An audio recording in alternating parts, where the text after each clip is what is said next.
Brad's first thought as Raymond and him waited outside an old and seemingly abandoned place was that he had other exams to study for, and he was also missing Vanessa's party. Although, he did agree to do this with Raymond for his thesis, and of course, Bradley didn't believe like Raymond did. Raymond had given him a rundown on how to use some of the equipment, but an EMF detector detects magnetic fields, not ghosts. Walking into the front door of the house, it was no doubt spooky looking. He could feel the same assault of fear like going to the fair's haunted house. Just as he expected, the interior looked run down. It wasn't scary though. Maybe a little cold, but definitely not paranormal. An open door caused a slight quickening in Bradley's heart, but as he stepped in, he realized that Raymond had already been searching the spot. He quickly turned around to look for a different area to investigate. He is startled by the bleep of the EMF and the glowing light in his hand. He disappears for a second, only to jump back out at him. Raymond? The EMF is going off. He catches his breath, inspecting the washing detergent on the ground. It had startled him a bit, no doubt. He quickly pulls the camera out, trying to set it up to catch whatever this is. It slips out of his hand. He notices it's covered in sweat. Quickly scooping it up off the ground, he places it onto the dryer, getting a good vision of the room. I'll set up a camera here. We have to have video footage to expose anything that's suspicious. Okay, Brad. That's a great idea. This magnetic detection by the EMF must have been easily explainable, he thought. He decided to check the adjacent room. He scanned through all the bedrooms and even the room in the back, looking for something. Maybe an old alarm clock. Some sort of device that could be giving off this EMF reading. Panel, maybe some sort of electrical input from outside. But he found nothing to satisfy his curiosity. Thinking he had heard Raymond call for him, he could hear footsteps upstairs. He decided to leave this room and head towards Raymond, maybe see if they could find something upstairs. With electrical running through the roof, perhaps that's where the reading had came from. Flipping on the bathroom light, it reveals a gross and grimy sight. He hears footsteps behind him, and relief hits him in the chest as he hears Raymond's voice. Hey, Brad, did you have any luck finding anything? Just some really old and dirty toothbrushes. You want to take one as evidence? Ha ha. Very funny, Brad. Can't you just take this a little serious? Chuckling in his head, he checks the room down the hall. Maybe he was a bit scared, but nothing more than doing escape rooms with his friends or childhood memories of scary actors in haunted houses and the clowns. He shakes his head in disgust at the thought of clowns. Reaching the bottom, he sees the dark dining room and decides to check it out. Stepping in and flipping on the light, he is met with an unturned chair knocked over on the floor. Immediate thought is an animal had gotten here, perhaps a raccoon, but all the food sat completely sealed on the table's top. I'm gonna leave these here and go grab some more stuff. No luck finding anything yet? Hearing Raymond leave, he stops his extra search and heads for the front door. Something about this place had made him feel uneasy, unsafe. Maybe the structural integrity of this abandoned place made him weary. Stepping out, he felt gushes of gusting winds. A storm seemingly had rolled in. He stepped back into the van and he felt so tired already. His eyelids drooping on his face. We got something. Like really, something. We got little orbs. Bradley stomps over, his face in front of Raymond, staring at the screen. They're just bugs. It's an old farmhouse. They're probably all over in there. No, look. They're just bugs. Alright. Alright, well let's get back in there, make sure there's no bugs, or maybe the camera's catching light from something. There's that light on at the front. The lights just flickered. It's an old house. It has electrical issues. Bradley grabs some more equipment, his tiredness making him angry and impatient. He didn't know what those were. They had to be bugs or dust particles. I think the electrical's fine, Brad. Yeah, well, it's probably just the one room. A bad connection on the switch. Raymond's constant pestering of potential puzzle pieces annoys Bradley. The door just swung open.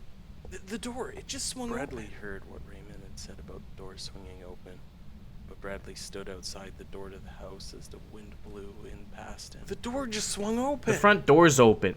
Wind could have just blown through. He shakes his head as Raymond walks in front of him, almost pushing him out of the way. This blind chase of easily explained away instances entices Brad to follow. He finds his heart pumping, filling his red face with rage. He watches Raymond set out a book. He tries to set up the DOTS projector on the white tiles, but it slips from his sweaty palms. He quickly grabs it before he notices the dropping of the expensive equipment. Brad throws the glow stick at the ringing phone, his thoughts muddled and swamped with mud. See, more things happening, Brad. It's just someone dialing the wrong number, Raymond. Like, we have all these dot things up and they aren't even doing anything. Well, that could just be that it can't interact that way. You know, certain spirits can only put their energy into certain things. Yeah, well, I think it's all just coincidence. Raymond's lights shining in Brad's eyes. He hears the scratching of paper as he approaches. He starts to feel his heart thump in his chest. Brad, the book, it's writing in... Yeah, well, that could just be, like, The book had writing in it, and for the first time, he didn't have a way to easily explain away the answer. This pounding in his chest was new to him, and he could feel his face filling with warm blood as his heart worked overtime. This adding of ample amounts of blood and heat to his face, but not out of anger, out of fear. Did you see that?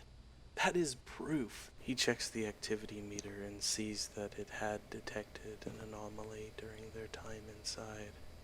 I'm gonna note down what we have seen so far. Maybe you'll give us some insight on what we're dealing with here. Brad flips through and quickly fills out the information, paying little attention to what it actually says or reads. Well, from what I can gather, it could be a revenant or a mare. If you can project through the spirit box, it's a mare. What do you mean? If it's freezing cold in there, it's a revenant. But I already checked in there with the temp gun. I'll grab the spirit box. Testing 1, 2. And this pick up my voice. It seems to be working, Brad. Do you want to give it a try? No, not at all. I'm gonna take a photo cam. I need to make sure we get a picture. It could be a magnetic field from the wash or something. I'm grabbing this crucifix. It's supposed to keep us safe from bad spirits. Old cross they had bought from an antique store didn't serve safety to Brad. This all felt so gimmicky, so played out.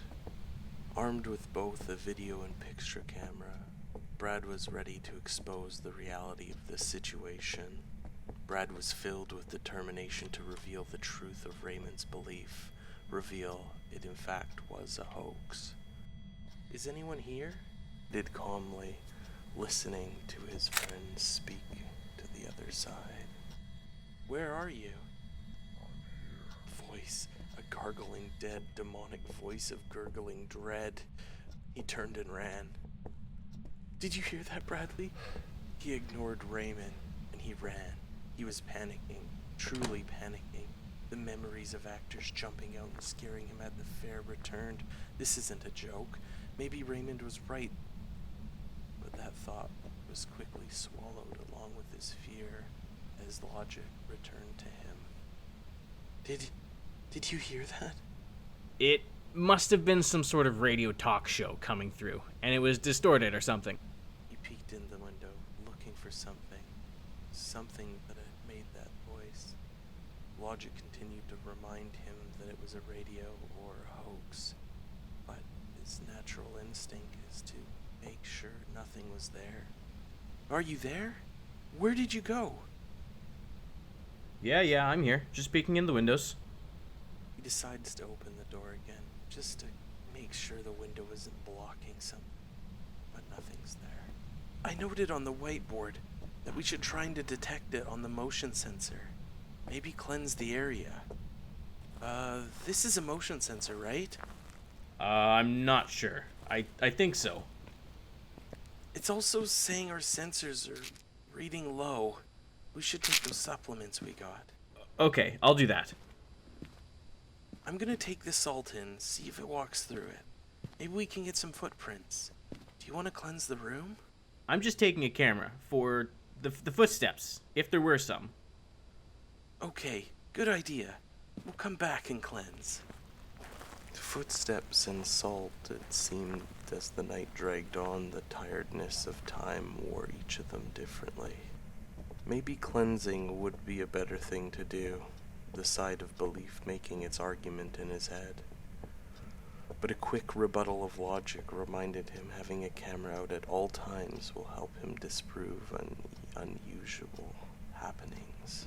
He stood back from Raymond, his body naturally trying to be closer to the escape. His mind might not be spooked, but his natural instincts were on edge. Look, Bradley, footsteps! Quick, grab a picture! I think there's a way to explain what's going on here. As he spoke the words, he didn't have an answer in his head. He could only think of hoax. And the book! Let's get one of the book, too! But hoax wasn't evidence. It wasn't proof. That's what he needed to find. Let's head out again. I'm just grabbing another picture. Okay, then we should come back and cleanse the room right away. The footsteps, the EMF readings, the writing in the book. The only explanation that he can put in his head currently is magnetic fields. Old electrical under the floors and in the walls. Old machinery. Perhaps it's affecting everything. Other than that, he could only come up with the thought that perhaps this was Raymond's doing. He stood there staring at him, traitorous thoughts traveling through his mind, watching Raymond continue this hoax. I think we should try and get a picture of whatever this is, Brad. I'm gonna grab a camera too. So if I cleanse the spot, it should help keep us safe? Yeah, it should. Alright, let's go. Could a scented bundle of sticks really stop evil spirits from subjecting them to torturous fears? It felt ridiculous, his logic humiliating his thoughts of belief. He may not have believed, but he knew Raymond did. So I just light this and walk? Yeah, that's all. I'll have my camera out in case something happens. And Raymond was a smart man. If he did the research and it said that this protects from spirits, then it did. Did spirits exist, though? Brad figured right now it was better to be safe than it was to be sorry. Standing in the darkness, Bradley stood at the ready for anything at this point. He still found his body uncontrollably distant from Raymond in the room. He kept the camera pointing right through that door, though, ready at a split second to snap the shutter. A flashing light in the other room drove his feet backwards. His body was warning his stubborn mind, his body giving off bouts of paranoia to him, something he'd never felt before.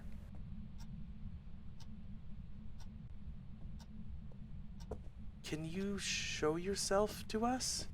We aren't here to harm you. We're just documenting your presence. Brad checks the notebook Raymond gave him, putting the last of the information in. Raymond speaking with the spirit concerned Brad for his friend's mental health. If it was really there, Who in their right mind would talk to something so evil sounding? And if it wasn't, who would talk to an empty house? Maybe we should take this as a sign to leave. Maybe you're right. And with that, the end of the night had arisen. Brad was so exhausted, his eyes barely staying open. He wondered about what had happened in there. He thought to himself that maybe this wasn't as easy as he thought it would be, that he'd have to become prepared, that maybe disproving some of these things wouldn't be so obvious. Maybe the book was a gimmick by Raymond. The voice could have been a radio channel, or what if it was pre-programmed? If anything, this didn't spark Brad's belief. He felt more inclined and determined to prove that the existence of the paranormal is just simply common explanations or elaborate hoaxes. He was happy, though, that the night was over, that he could finally rest his tired eyes. They'd be back in the morning to clean up. Sleeping in the van didn't seem so bad as when they had first discussed it. With his final reserve of excitement, he hoped to catch a picture with his friend. Hey Raymond, how about we take a selfie for our first exploration? Yeah, for sure, Bradley.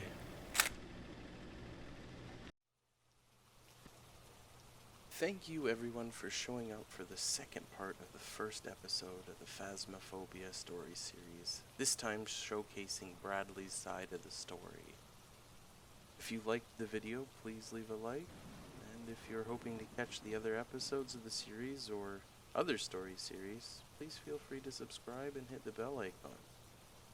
Lastly, leave us a comment and let me know if you think Bradley's justified in his thoughts of his friend messing with him. As always, I hope to see you next time.